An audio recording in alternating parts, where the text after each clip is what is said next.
Hello students, आप सभी का पुनः अपने यूट्यूब चैनल एनवी क्रिएटर में स्वागत है।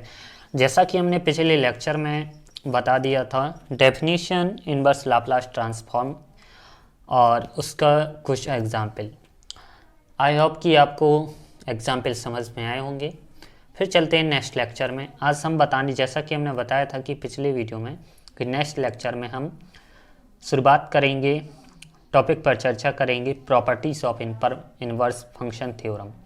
दिख रहा होगा। तो हमें जिस तरीके से हमने लाप्लास ट्रांसफॉर्म में प्रॉपर्टी पढ़ी थी, shifting property, multiply by T property, T property, ठीक है ना, डेरिवेटिव प्रॉपर्टी, इंटीग्रल प्रॉपर्टी, उसी तरह से हमें इनवर्स लाप्लास ट्रांसफॉर्म की भी प्रॉपर्टी पढ़ना है। हम पहले भी बता चुके हैं कि जिसको लाप्लास ट्रांसफॉर्म अच्छे तरीके से आता है वो, तो आज करेंगे फिर प्रॉपर्टीज़ के बारे में। सबसे पहले शिफ्टिंग प्रॉपर्टी, जैसा कि if Laplace F T equal to F bar s, then हमने बताया था कि ई की power a t F t क्या होता है, जी हमारा था लाप्लास ट्रांसफॉर्म में क्या हो जाता है, जो ई की पावर ए टी रहता है एस माइनस ए से, ठीक है ना। ये हमने पढ़ा था लाप्लास ट्रांसफॉर्म के बारे में। इसी का जो इनवर्स होगा वो होगा जो एस माइनस ए, एफ बार एस माइनस ए, वो हो जाएगा। यानी एस को रिप्लेस, अगर एस की वैल्यू एस प्लस 3 होगी तो हमारी ई की वैल्यू क्या आएगी, -3, यानी ई की power a t F T. तो इसके कुछ एग्जाम्पल देखते हैं। जैसे पहला एग्जाम्पल है इनवर्स लाप्लास ऑफ 1/s+3 का होल स्क्वायर। s+3 रिप्लेस को s से किया तो a की वैल्यू हमारी क्या प्राप्त हुई, -3। तो हमारी e की पावर at यानी e की power -3t inverse Laplace of 1/s², और 1/s² का लाप्लास होता है t की पावर 2, ठीक है ना। तो ये हमारा पहला एग्जाम्पल हो गया। इसके अन्य प्रॉपर्टी भी देखते हैं। हमने यहाँ पर 2 कॉलम यूज़ किए हैं जिससे आपको आसानी होगी कि हमारा ये लाप्लास ट्रांसफॉर्म में था, इसको इनवर्स लाप्लास ट्रांसफॉर्म में कैसे परिवर्तित करना है। जैसे if Laplace of F T equal to F bar S, तो then multiply by T property क्या होता था लाप्लास ट्रांसफॉर्म में। इसमें क्या होता है, इसमें प्रॉपर्टी के नेम चेंज हो जाते हैं। जो लाप्लास ट्रांसफॉर्म में प्रॉपर्टी का नेम होता है वो इनवर्स लाप्लास ट्रांसफॉर्म में नहीं होता है, क्योंकि यहाँ पर देखिए मल्टीप्लाई बाय टी प्रॉपर्टी है, मल्टीप्लाई टी प्रॉपर्टी है, तो यहाँ पर डेरिवेटिव प्रॉपर्टी बन जाएगी। यहाँ पर बाय टी प्रॉपर्टी है तो इंटीग्रल प्रॉपर्टी बन जाएगी। तो यहाँ पर क्या होते हैं, जो ट्रांसफॉर्म होते हैं इनके नेम चेंज हो जाते हैं प्रॉपर्टी के। तो देखिए Laplace of T into F t क्या होता है, -d/ds एफ बार एस। तो इसका इनवर्स क्या हो जाएगा, माइनस का चिन्ह रहेगा और एफ टी हो जाएगा, ठीक है ना। सेकंड देखिए Laplace F T upon T क्या होता था, integral S to infinite F bar S. तो inverse Laplace of integral S to infinite F bar S D S equal to F T D T. Just inverse reverse करते रहते हैं, इसका उल्टा।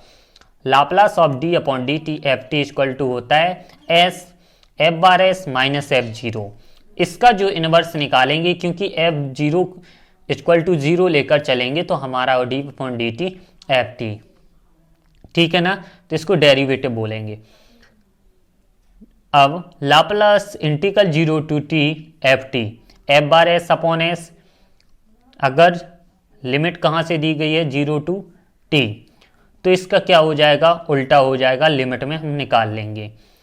इसका हमने देखा है कि अभी हमने पहले ही बताया है कि power a T shifting property just निकाल लिया है, ठीक है। अब इनके हम कुछ एग्जाम्पल देखते हैं, आपको सॉल्व करके बताते हैं। चलिए एग्जाम्पल पर चलते हैं। पहला सवाल लेते हैं, अच्छा सवाल है। Prove that inverse Laplace of p upon p square minus 2b plus 2, एक ब्रैकेट में, सेकेंड ब्रैकेट में p square plus 2b plus 2, इसको हमें प्रूव करना है 1/2 sine t sine hyperbolic t. काफ़ी यूनिवर्सिटी में पूछा गया, एसवी यूनिवर्सिटी, त्रिपाठी 2005। तो यानी बहुत अच्छा सवाल भी है। चलिए इसको सॉल्व करते हैं। देखिए हमने एग्जाम्पल अच्छा लिख लिया, अब इसको हम सॉल्व करते हैं। बहुत ही अच्छा सवाल है और बहुत ही ईजी मेथड से। सबसे पहले लेफ्ट हैंड साइड प्रूव करना है हमें। यहाँ पर आंसर दिया गया है, हमें ये चीज़ निकालना है 1/2 sin t sin hyperbolic t। देखते हैं हम। तो हमने LHS लिया, inverse Laplace p upon p square minus 2p plus 2, एक ब्रैकेट में, दूसरे ब्रैकेट में p square plus 2p plus 2। ठीक है ना। अब इसका देखिए, अब इस तरीके का हमें इनवर्स लाप्लास ट्रांसफॉर्म नहीं आता है, तो हम इसका इनवर्स लाप्लास ट्रांसफॉर्म कैसे निकालते हैं। तो सबसे पहले आपको पार्शियल फ्रैक्शन आना चाहिए। तो देखते हैं पहले इसका, अगर हम शॉर्ट फॉर्म नहीं निकालते हैं, पार्शियल फ्रैक्शन को निकाल के दिखाते हैं। ठीक है ना। तो लेते हैं PF पार्शियल फ्रैक्शन, तो P upon p square minus 2p plus 2, एक ब्रैकेट में, सेकंड ब्रैकेट में p square plus 2p plus 2। अब हम इसका पार्शियल फ्रैक्शन कैसे लेते हैं, आपने पढ़ा है 12th में भी। क्या होता है, e upon p square minus 2p plus 2 से दूसरे plus b upon p square plus 2p plus 2। इसको दे देंगे हम इक्वेशन नंबर फर्स्ट।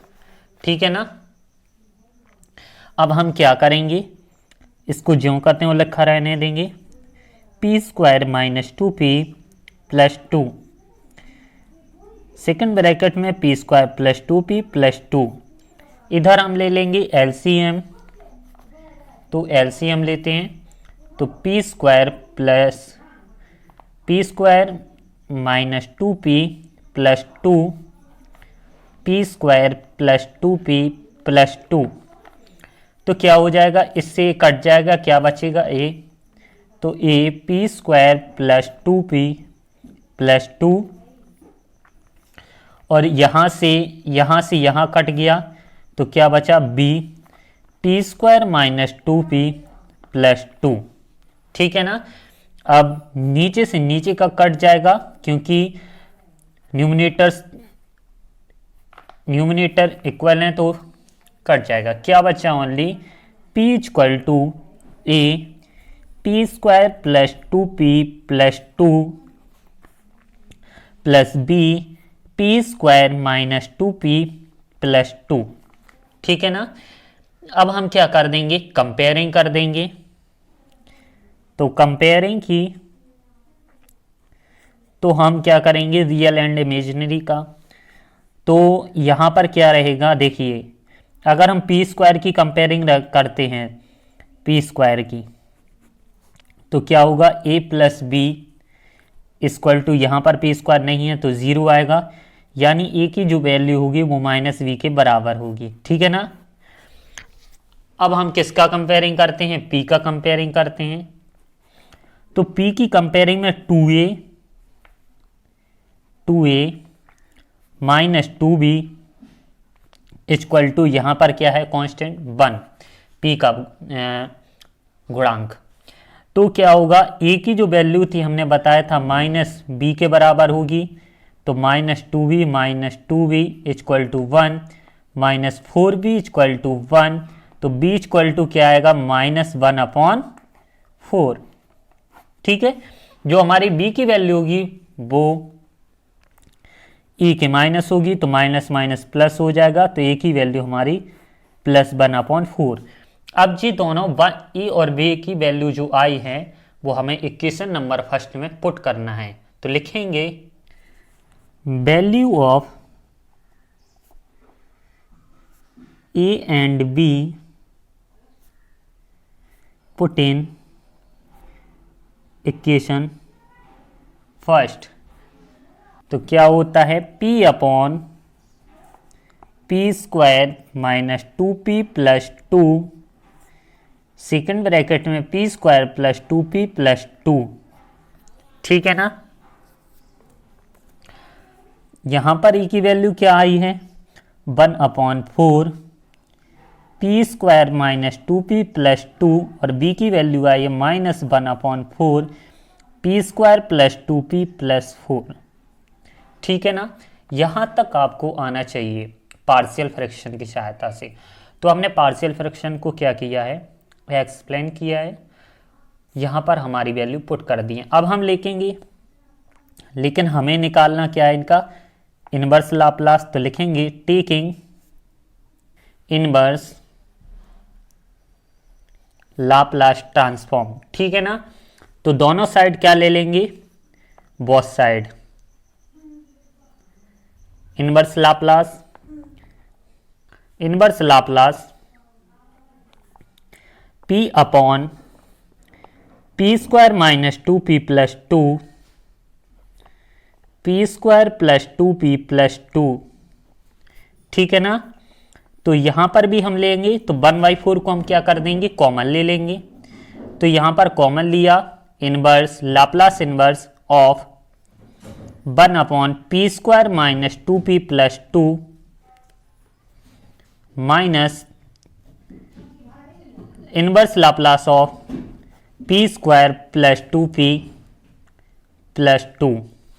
यहाँ पर 4 की जगह 2 का लेना बाई मिस्टेक। ठीक है ना, अब हम क्या करेंगे, इनको सॉल्व करेंगे। तो 1/4 हमने क्या किया था, कॉमन ले लिया बाहर। अब हम inverse Laplace of 1 upon p square minus 2p plus 2 minus inverse Laplace of 1 upon p square plus 2p plus 2। ठीक है ना, अब हमें क्या करना है, इनको पूर्ण वर्ग बनाना है। ठीक है ना, परफेक्ट स्क्वायर बनाना है। तो परफेक्ट स्क्वायर देखते हैं बनता है। तो यहाँ पर परफेक्ट स्क्वायर बनाने के लिए एक की ज़रूरत है और एक को घटाना पड़ेगा। तो देखते हैं, क्योंकि परफेक्ट स्क्वायर किस प्रकार बनाया जाता है, -2 का आधा किया, 2 में डिवाइड 2 का आधा क्या होगा, 1 होगा, 2 का आधा, एक का स्क्वायर 1 जोड़ देंगे, 1 घटा देंगे। तो क्या होगा, inverse Laplace of 1 upon p minus 1 का स्क्वायर, 1 का स्क्वायर 1 जोड़ा था तो 1 घटा देंगे, यहाँ भी वही होगा, p प्लस 1 का स्क्वायर 1 जोड़ा था तो 1 घटा देंगे। ठीक है ना, अब क्या होगा, 1/4 Laplace inverse of 1 upon p minus 1 का स्क्वायर प्लस 1 का square, Laplace inverse of 1 upon p plus 1 का स्क्वायर प्लस 1। ठीक है ना, 1/4। अब हम यहाँ पर देखते हैं कौन सी प्रॉपर्टी लग रही है, शिफ्टिंग प्रॉपर्टी, इसको रिप्लेस करना है। ठीक है ना, तो p को p प्लस 1, p को a की वैल्यू हमारी क्या आएगी 1, तो यानी हो जाएगा e की पावर at यानी e की power t inverse Laplace of 1 upon p square plus 1 का स्क्वायर, यहाँ होगी -1 है, e की power minus T Laplace inverse of 1 upon p square plus 1। ठीक है ना, 1 का स्क्वायर, 1/4 क्या होता है, e अपॉन पी स्क्वायर या एस स्क्वायर, कुछ भी हो, हमने बताया था। यहाँ पर कोई भी वेरिएबल लिख सकते हैं, एस भी लिख सकते हैं या पी, दोनों एक सा ही रहता है। ठीक है ना, कहीं भी भ्रमित मत हो जाना आप कि अगर सवाल में पी आ जाए और एस ना आए कि एस कहाँ से आ गया, तो हम पी भी ले सकते हैं, एस भी ले सकते हैं। ठीक है ना, तो 1/4 कि हमने फॉर्मूला में तो यहाँ पर एस पढ़ा था, लेकिन पी कहाँ से आ गया, नहीं कोई भी ले सकते हैं वो। तो e की पावर टी, e किसका होता है हमारा साइन ई टी, ई की वैल्यू 1 है, टी माइनस ई की power minus t sine t, sine t common ले लेंगे, यहाँ क्या बचेगा, e की पावर t माइनस ई की पावर माइनस टी, यहाँ पर 1/2 अलग अलग कर लेंगे क्योंकि हमें अलग चीज़ चाहिए, 2 को नीचे भेज दिया, e की पावर t माइनस ई की पावर माइनस टी अपॉन 2, इसको लिख सकते हैं हम साइन हाइपरबोलिक t। तो लिख देंगे 1/2 साइन t एक ब्रैकेट में और दूसरे ब्रैकेट में आएगा साइन हाइपरबोलिक t। ठीक है ना, यही हमको प्रूव करना था। आई होप कि आपको पूरा सवाल समझ में आया होगा। जहाँ कहीं भी प्रॉब्लम हो आप कमेंट बॉक्स में शेयर कर सकते हैं। और भी बहुत से अच्छे सवाल हैं जो एग्ज़ाम में पूछे गए हैं। जैसा कि ये सवाल है, बहुत ही अच्छा सवाल है, काफ़ी बार एग्जाम में पूछा गया है। Prove that Laplace inverse Laplace of S upon S की पावर 4 एस स्क्वायर प्लस 1, इसको प्रूव करना है। 2/2/√3 sine hyperbolic t/2 sign t√3/2। तो LHS लिया, कुछ नहीं किया। अब हमें परफेक्ट स्क्वायर बनाना है। परफेक्ट स्क्वायर बनाने के लिए हमें 2s स्क्वायर की कमी थी, तो यहाँ पर घटा दिया, जोड़ दिया, ये हमारा परफेक्ट स्क्वायर बन गया। लेकिन अभी भी देखते हैं यहाँ पर क्या हुआ कि a square minus b square का फॉर्मूला लगा, तो a प्लस बी कोष्टक में ब्रैकेट में दूसरे ब्रैकेट में a माइनस बी, ठीक है ना। तो अलग अलग किया, इनवर्स लाप्लास एस अपॉन इसको कर दिया। अब बिल्कुल तरीके से फर्स्ट जैसा कि हमने फर्स्ट एग्जाम्पल लगाया है उसमें था p upon p square plus p plus 1, same उसी तरीके से आना है। आप अपने तरीके से सॉल्व कीजिए, अगर नहीं आए तो आप हमें बताइए। कि कुछ नहीं करना है, पार्शियल फ्रैक्शन निकालना है। इसका लिया, पार्शियल फ्रैक्शन निकाला, दिखा दिया, नीचे से कट गए, एक कंपेयरिंग किया, ए बी की वैल्यू आई, इक्वेशन फर्स्ट में पुट की। पुट करने के बाद हमें दो वैल्यू मिली, हमने प्लस को पहले लिख दिया, माइनस को पीछे भेज दिया। अब हमने दोनों साइड क्या ले लिया, इनवर्स ले लिया था, तो 1/2। इसका हमने क्या किया, अब परफेक्ट स्क्वायर बनाना है हमें इन दोनों का। परफेक्ट स्क्वायर बनाने के लिए 1/2 को जोड़ा, 1/2 को घटा दिया, तो हमारा परफेक्ट स्क्वायर बना। अब क्या हुआ, एस ई की वैल्यू क्या थी हमारी 1/2, एस को रिप्लेस किया, एस माइनस 1/2, तो ई की वैल्यू क्या आएगी थी 1/2। ई की पावर क्या होता है टी, तो ई की पावर 1/2 यानी ई की पावर t/2, ई की पावर माइनस t/2, दोनों ये दोनों काय के हो गए, साइन टी साइन 2√3 अपॉन ई की पावर t/2/2। ये क्या होता है 1/a साइन, क्या होता है साइन 80 होता है ना, तो e की पावर t/2 1/2, 1/a यानी 3/2, 2 पर पहुंचा तो 2/√3 आ गया, साइन t√3/2 हो गया। इसी तरीके से हो गया, दोनों में से जो कॉमन लिया ये सेम वही तरीके से बन गया formula, sine hyperbolic t/2। Same सवाल थे, बहुत ही इंपॉर्टेंट थे और एग्ज़ाम में पूछे जाते हैं। आई होप कि इसमें प्रॉपर्टीज हैं। कुछ और एग्जाम्पल होंगे जो नेक्स्ट लेक्चर में मिलेंगे, अपन नेक्स्ट लेक्चर में सॉल्व करेंगे। तब तक के लिए आप और भी कोशिश कीजिए, जो भी कहीं ना आए तो हमें बताइए। अगर वीडियो अच्छी लगी हो तो प्लीज़ एक लाइक कर देना, चैनल पर नए हो तो प्लीज़ सब्सक्राइब कर देना। धन्यवाद।